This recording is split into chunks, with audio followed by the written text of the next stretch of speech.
Oke, baik. Assalamualaikum warahmatullahi wabarakatuh.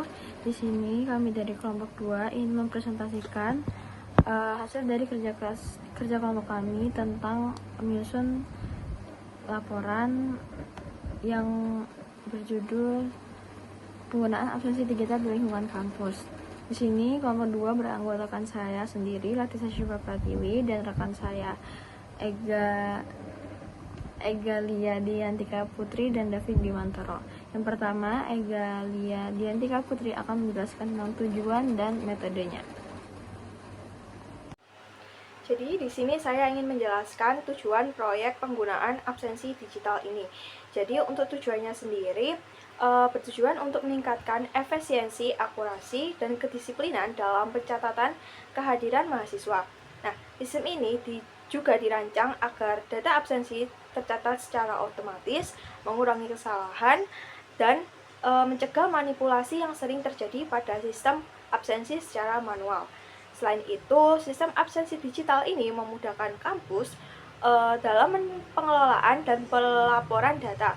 Nah, proyek ini juga mendorong mahasiswa untuk lebih terbiasa dengan teknologi informasi dan meningkatkan literasi digital, serta secara keseluruhan, sistem ini juga memberikan manfaat administratif, sosial, dan pendidikan dengan menumbuhkan budaya disiplin, transparansi, dan efisiensi di lingkungan kampus. Selanjutnya, saya ingin menjelaskan metode yang kami gunakan untuk menjalankan proyek ini.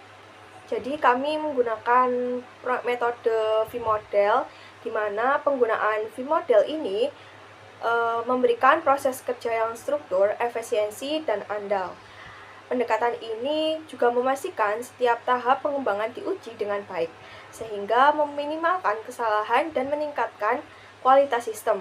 Selain cocok untuk proyek pendidikan, metode ini juga menjamin kestabilan, konsistensi, dan keberlanjutan kinerja sistem dalam jangka panjang, menjadikannya solusi efektif untuk membangun sistem absensi yang terencana, teruji, dan berkelanjutan. Kemudian untuk selanjutnya itu adalah identifikasi masalah. Kedisiplinan mahasiswa merupakan salah satu faktor yang penting dalam menciptakan lingkungan akademik yang tertib dan produktif. Namun, dalam praktiknya masih banyak mahasiswa yang kurang tepat waktu dalam menghadiri perkuliahan. Jadi kayak masih banyak yang bolos gitu, tidak mungkin telat datang atau tidak mengikuti kelas gitu. Oleh karena itu dilakukan penelitian melalui penyebaran kuesioner yang kami buat kepada mahasiswa untuk mengetahui sejauh mana kedisiplinan di lingkungan kampusnya mereka tentang absensi digital itu, serta bagaimana persepsi mahasiswa terhadap kemudahan dan keefektifan sistem tersebut. Jadi identifikasi masalahnya itu tuh tentang masalah apa yang kita alami di penelitian ini, dan kebanyakan itu tentang kayak mahasiswa mungkin telat untuk datang kelas atau telat absen. Itu tentunya bisa mempengaruhi nilai akademiknya. Kemudian untuk minimalisir atau kayak analisis kebutuhannya itu ada dua, yaitu ada kebutuhan fungsional dan non-fungsional. Yang kebutuhan fungsional menjelaskan sistem absensi digital dirancang untuk mampu mencatat kehadiran mahasiswa dan dosen secara otomatis melalui teknologi seperti QR Code, RFID, sidik jari, atau pengenalan wajah, Face ID. Setiap penggunaan baik mahasiswa, dosen, maupun admin harus melakukan autentikasi akun pribadi sebelum menggunakan sistem guna mencegah terjadinya kecurangan seperti titik absen. Jadi bisa aja itu ada kayak memfoto QR code yang tersedia kemudian dibagikan kepada teman-temannya. Seluruh data kehadiran disimpan dalam database terpusat sehingga dapat diakses kembali kapanpun dibutuhkan. Selain itu, sistem juga menyediakan fitur pembuatan laporan kehadiran yang dapat ditampilkan atau dicetak berdasarkan kelas, mata kuliah, dosen, maupun periode waktu tertentu.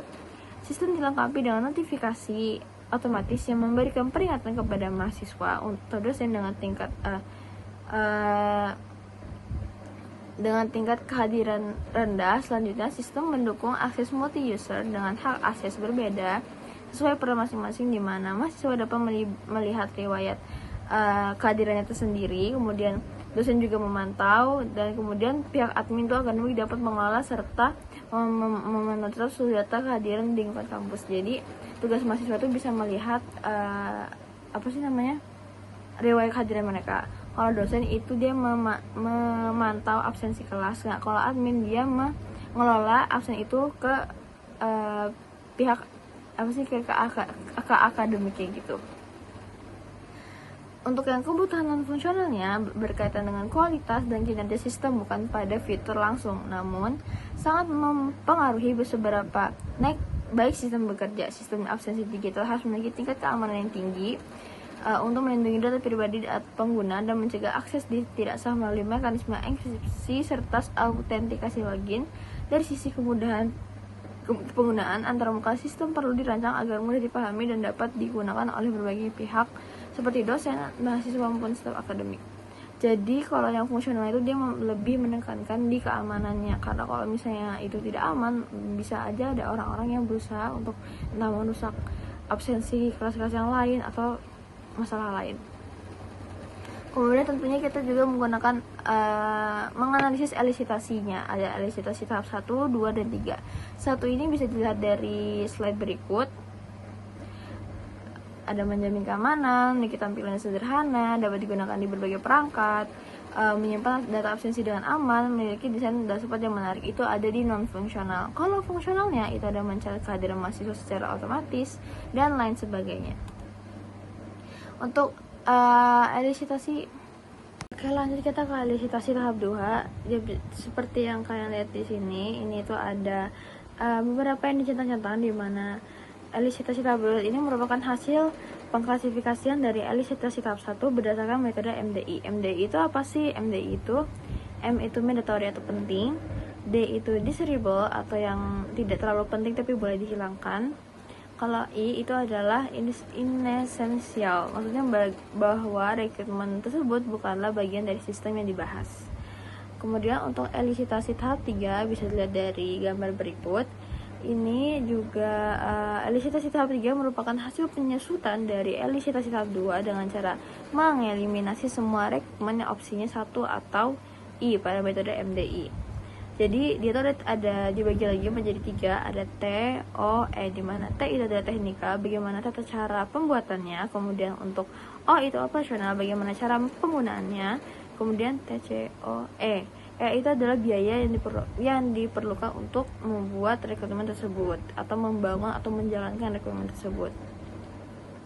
Kemudian dibagi lagi itu ada high, middle, and low, dimana itu adalah tingkatan seberapa susah sih, seberapa sulit sih, seberapa mudah, dan seberapa mampunya gitu.